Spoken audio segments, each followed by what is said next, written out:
Today's interview is with Willy Bullock, an iconic spearfisherman and also probably best known for his wreck diving, etc. And Willy, how old are you, if I'm allowed to ask? 68, 59 in February. 68. So you're 69 in February. Yeah. And you live in Wellington. And I mean, when did your career start? Career? Oh, sorry. Like when did your diving start? Well, I was brought up because this is above the hills of Seaton, but I used to live on the seaside in Cracker Bay, just down below us here. And just right below here was my sort of hunting ground and etc. in Wellington Harbour and here. And that was probably when I was about 14 more, when I sort of really got interested in it.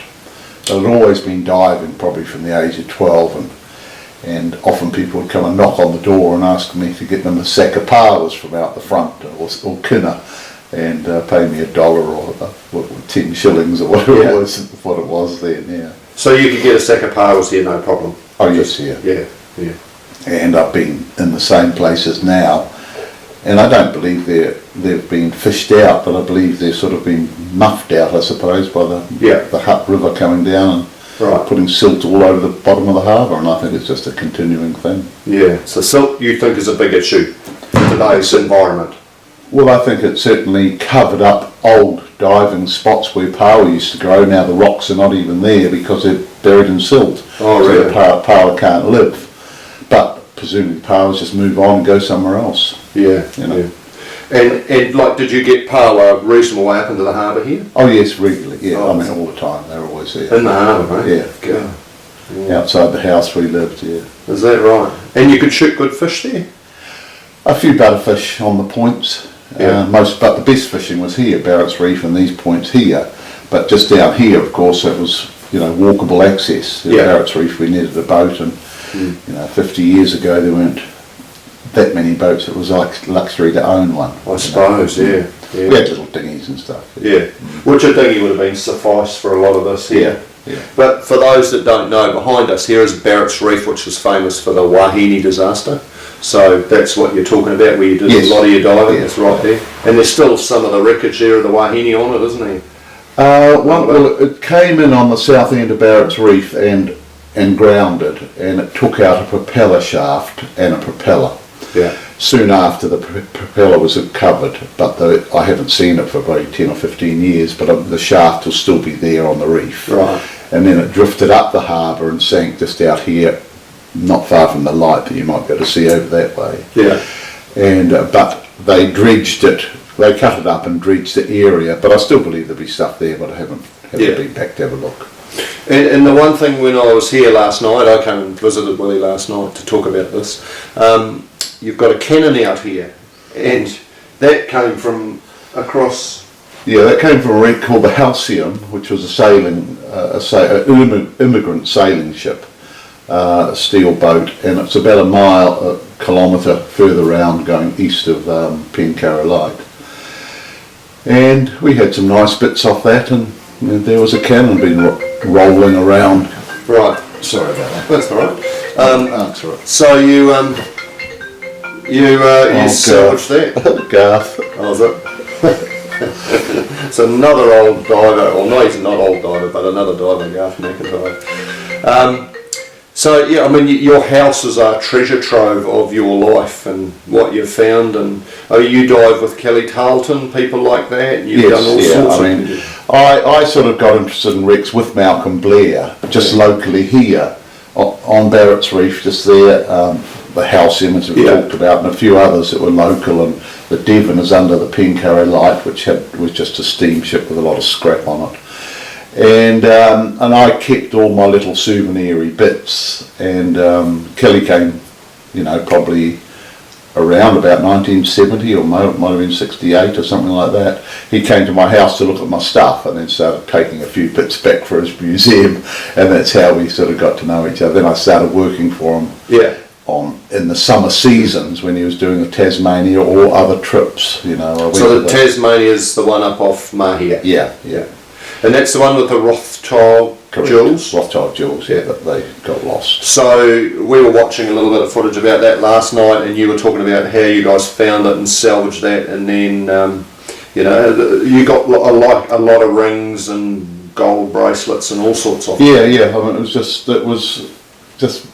was good fun. Yeah. With Kelly's system of blowing sand away from an area and exposing steel and harder objects on the bottom, and that's how he did it, and it was just a very good system. I think he learnt it from the people of Mel Fisher from Miami, having a sort of what they call a mailbox system, but Kelly, because he just extended it with a big fire hose so he could work it in 30 metres rather than directly off his boat. Right. And so he had a 6-inch, at that time, 6-inch fire hose off the jet unit on his boat, went down to the bottom with a big nozzle, which we used a lift bag, and then had 3 chains directioning the nozzle where we wanted. Yeah. If that understands. So the nozzle was pointing to the bottom, 5 metres off the bottom. Yeah. And then put a lift bag on it, and then pull the chains down to change the direction if we wanted to, or just move the whole thing across. And so it just worked very, very well. It was very efficient. Yeah. Presumably we lost quite a bit of stuff. Yeah. But you'd go down in the hole after blowing for a while, you go down, you'd pick up a few little bits of jewellery amongst the mussel shells, but they'd always be closer to the circle. The lighter stuff was sort of blown away, and they're leaving them and around it, because they were heavy. Yeah. And the sad thing about the jewels that they recovered, the Rothschild jewels, was they were unfortunately stolen by an employee of Kelly's ship, like his museum ship. The Tui, yeah. The Tui in Paihia. Yep. Employee stole them, and they were never recovered. No. And they're amazing jewels. So I've saw the pictures of them and things. And Very sad that the history of New Zealanders is gone, and they would have been sold for a few melted dollars. down and whatever. For a bit of cannabis, I guess. Yeah, isn't that atrocious? Yeah. Sad state of affairs. And I've got this huge thing sitting here, which is how do you say it's an ingot? Ingot. This is from the English Channel, where there are many, in the First World War, lots of torpedo boats, because they were carrying semi-precious metals, non-ferrous metals for the war effort. Yeah. And a lot of it coming from America all around the world. And I think even they collected, there's a wreck here called the Tongariro, which I believe it sunk in 1916, hitting a rock, but I believe it was collecting, because there's so much scrap on it. There's stuff that doesn't belong to the ship, like modern, door handles that don't belong, I see, yeah. Lots of stuff, and lots of rolls of copper or flat sheets of copper, and I believe it was collecting for the war effort also. But anyway, the English Channel, So what is that? many wrecks. What's that? This is copper. Copper. Right, yeah. And it's just been polished up, Yeah. so to look nice. And we were asked I was employed for 6 months in deep diving, saturation diving. It wasn't that deep, it was about 100 metres. It's deep. The English Channel. Yeah. And we just went from wreck to wreck to wreck to see what was there. A lot of them had been salvaged from what they call a grabbing system, putting down an observation bell, a bit like the Niagara, where they put down a guy just on a rebreather, looking through little portholes in a sealed chamber, and directing the crane, crunching it up and pulling, and they were very successful. We were the first divers on the wrecks, but we just go around and pick up all the stuff. But because it was a saturation system and a ship with 50 people running it, I can't believe that we picking up ingots like that and throwing them into a skip and then craning them to the surface could ever have paid for it. Yeah. But one ship we found tin concentrate, which apparently was quite valuable. Oh yeah. And that was like iron sand. And when I got to one day, I'd been on leave, and they were working it, and they were using stainless steel teapots to pick up the stuff and put it into buckets and pour it into the bin. And I said, Kelly stuff he had taught me. I said, well, just when you got a venturi or something. That's what's a venturi. And so they'd been picking up scrap like copper pipes, and I made one out of the copper pipes and used the ship's fire system to run it. And all of a sudden we were filling skips after skip but the iron sand kept burning out, or not burning out, just chewing out the copper. You know what I mean? And you patch it up and make another one. But anyway, it was good. But apparently they made quite a bit of money from that. Bit of good Kiwi ingenuity. Yeah. Or Kelly stuff, Yeah. One of the things you said to me last night, which I forgot about when we were talking about the Tasmania, was you came up one day and you weren't feeling very well. Yeah. After being down for a bit, and Kelly threw you back over and took you down. Yeah, I couldn't focus. I came up and my eyes went funny and all blurred, and I just said to Kelly, I don't feel very good and I can't focus. Well, everything's blurred. And he said, well, put another tank on, I'm taking you down. And he took me down. And of course the theory is that when you get to a depth, it was about, the Tasmania is about 105 feet or something where we were working, and I remember it was about 60 feet, and I came right. Just hung in that mid-water. And then just stayed there for, I can't remember the times, but 10 or 20 minutes, and then he said, he'd come down, popped out, or someone would come down and say, come on up, etc. And he went up and got another tank and brought it down to you? Yeah, brought it down to me so that I could, and then I was all right. Amazing, back to normal a few days later. How things were done in the old days, such, you were such pioneers. Yeah. These days probably a person would roll over and die with those sort of symptoms. Well, they'd have to rush into a chamber, and then by that time they'd be pretty sick. Yeah, and there'd be endless paperwork to fill out, and it'd be just a blanket nightmare. You guys solved your problems on site and dealt with things and made things happen. Yeah.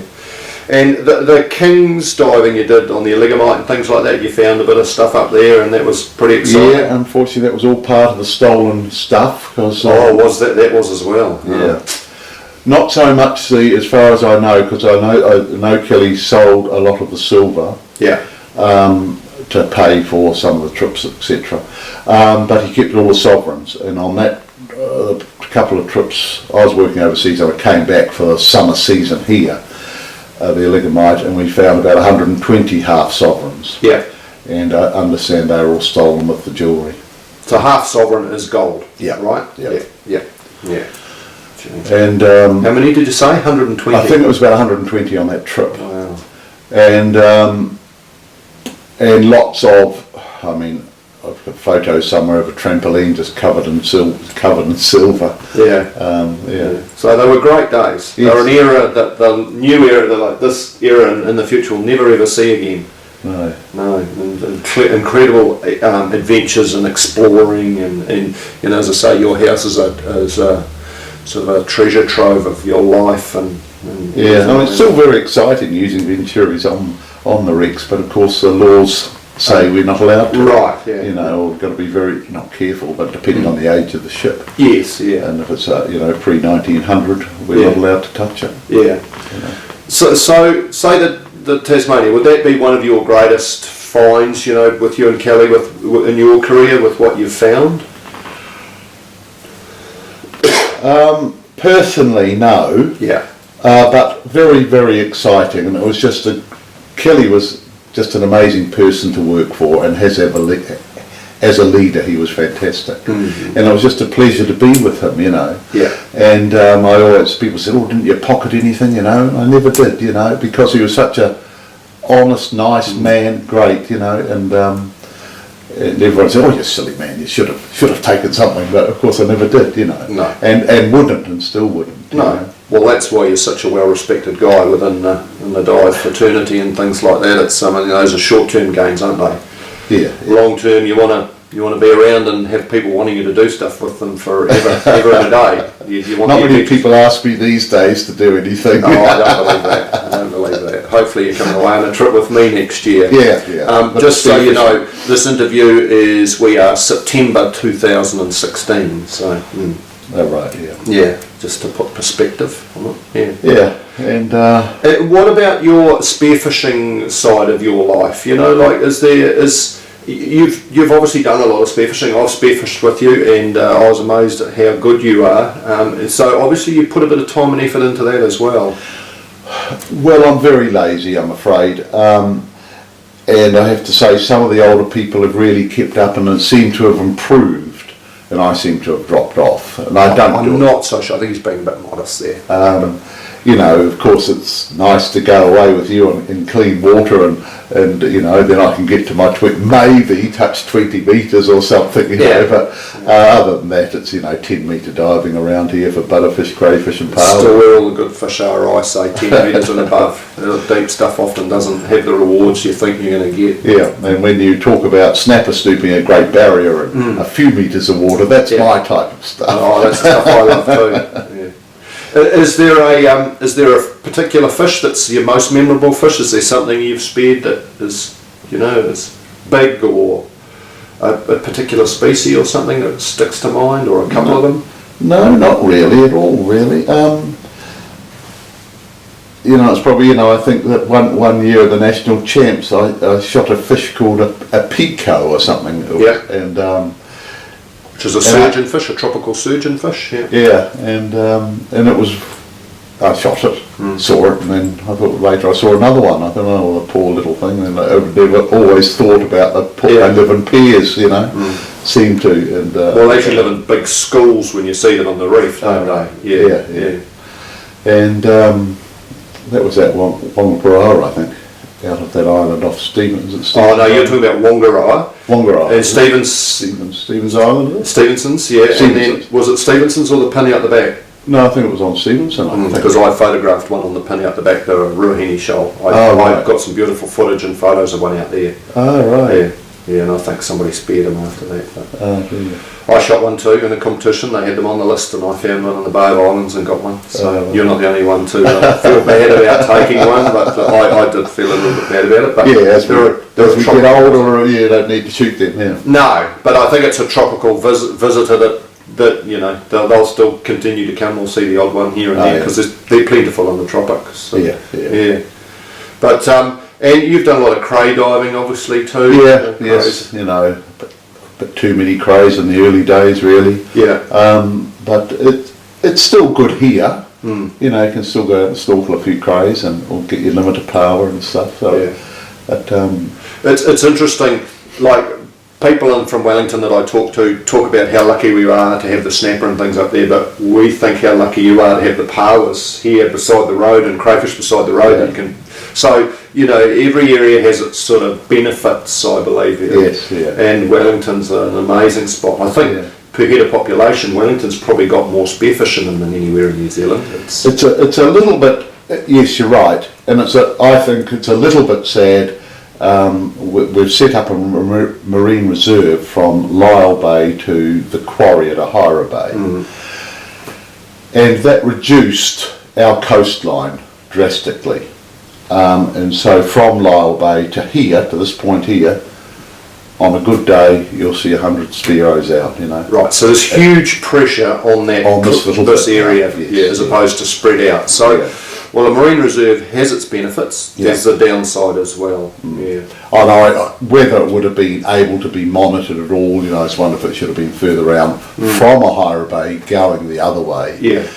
And then it would have given another 5 kilometres of coast or whatever here. There's so much debate on whether they're right or wrong or whatever, but I suppose at least it's a step in some sort of right direction having a marine reserve. But I don't know about you, but I've been to other areas where they have areas they close off for 2 or 3 years and then open them up and close off the area beside them, and I wonder if that gives it better balance. I don't know, you know, and I'm not sure, but you know, who knows? Well, it's something that no doubt will be debated forever. Yeah, I mean, I swim. There's a shipwreck and a couple of shipwrecks in Ahira Bay that are in the reserve, and I go out there and still fossicle that I'm allowed to change the bottom and have a bit of a dig on the bottom when the shipwreck.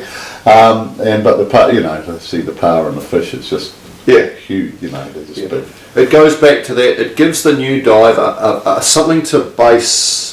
It's that moving baseline. If there was no marine reserves, the new diver would come along and think, well, this is how diving has always been in New Zealand. There's very little here, but by having a reserve, it gives them something to go, wow, is that what it used to be like? I suppose, and understanding the marine environment a bit more. So that would be one of the positives I would see from a marine reserve is understanding for the new generations. Yes, I think, and there's in Island Bay, they've got a little scuba trail they do, and apparently there's a lot of big crayfish come out of their holes and look at the divers and stuff. That's great. It is. I keep meaning to go, but I get around to it. Yeah. Is there a favourite place to dive for you? Like, have you got a spot that you would say is your best in New Zealand, say? The best in New Zealand too. I love shooting kingfish, and that's something that, we only get them in the summer months here. Yeah. So it's a bit of a thing. But the Barrett's Reef is getting the south end of Barrett's Reef, when the current's coming on to it. Just get a few there. Yeah. And so that's quite nice. Otherwise, I'd go up to Kapiti, but that gets quite hammered quite a bit, pressure, and it's it's harder for me to get a kingfish there. Yeah. So you've been diving for over 50 years. Yeah. And in that 50 years, have you seen a big decline in fish stocks, do you think? Well, certain things. It always seems to be heaps and heaps of butterfish. Yeah. The blue moki seem to have got a lot less here. Right. And the kingfish have got a lot less than they used to be. Yeah. Yeah.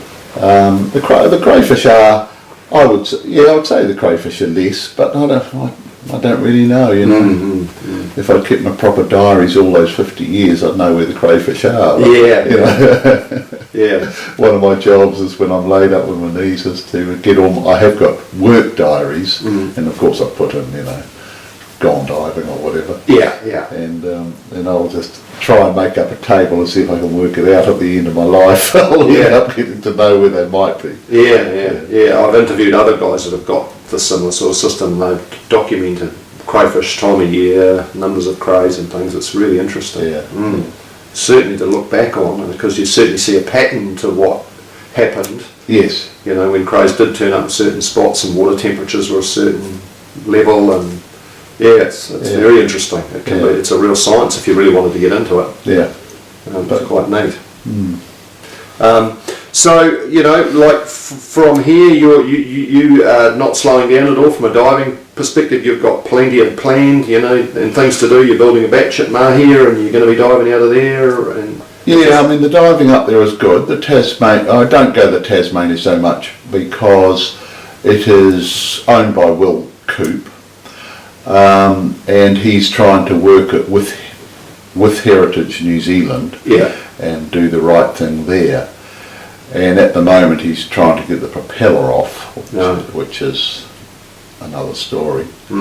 But of course I know Will Coop, and I can't go up there and rip stuff off the wreck, so and it's now he's working at about 35 metres on the propeller. Oh really? And it's just I don't want to do it anymore.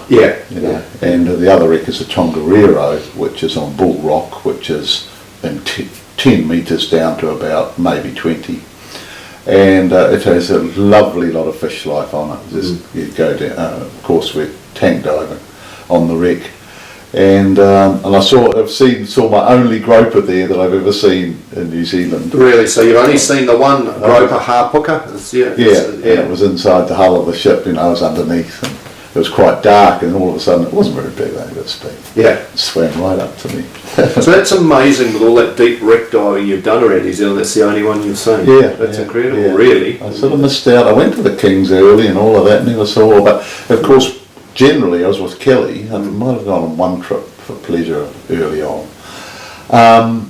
and Kelly was just work. There was no time. There was no, and if it was a good day we would just anchor on the wreck. And otherwise we'd work from day till dusk and go around to Southie, the bay or whatever, and anchor up for the night, and that was the end of it, and back to work the next morning. I suppose you had window weathers, a window of weather that you had to work in, make it happen.